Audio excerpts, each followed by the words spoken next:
Chapter 39. Do you know when the mountain goats give birth? Do you observe the calving of the does? Can you number the months that they fulfill? And do you know the time when they give birth, when they crouch, bring forth their offspring, and are delivered of their young? Their young ones become strong, they grow up in the open. They go out and do not return to them. Who has let the wild donkey go free? Who has loosed the bonds of the swift donkey, to whom I have given the arid plain for his home, and the salt land for his dwelling place? He scorns the tumult of the city, he hears not the shouts of the driver. He ranges the mountains as his pasture, and he searches after every green thing. Is the wild ox willing to serve you? Will he spend the night at your manger?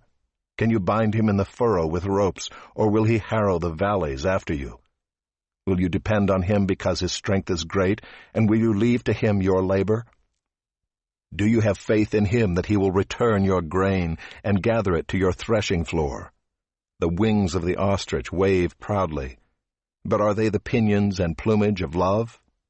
For she leaves her eggs to the earth and lets them be warmed on the ground, forgetting that a foot may crush them and that the wild beast may trample them. She deals cruelly with her young as if they were not hers. Though her labor be in vain, yet she has no fear, because God has made her forget wisdom and given her no share in understanding. When she rouses herself to flee, she laughs at the horse and his rider. Do you give the horse his might? Do you clothe his neck with a mane? Do you make him leap like the locust? His majestic snorting is terrifying. He paws in the valley and exults in his strength. He goes out to meet the weapons. He laughs at fear and is not dismayed. He does not turn back from the sword. Upon him rattle the quiver, the flashing spear, and the javelin.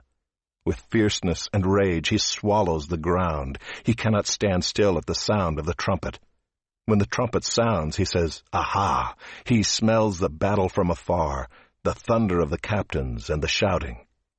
Is it by your understanding that the hawk soars and spreads his wings toward the south? Is it at your command that the eagle mounts up and makes his nest on high? On the rock he dwells and makes his home, on the rocky crag and stronghold. From there he spies out the prey, his eyes behold it from far away. His young ones suck up blood, and where the slain are, there is he.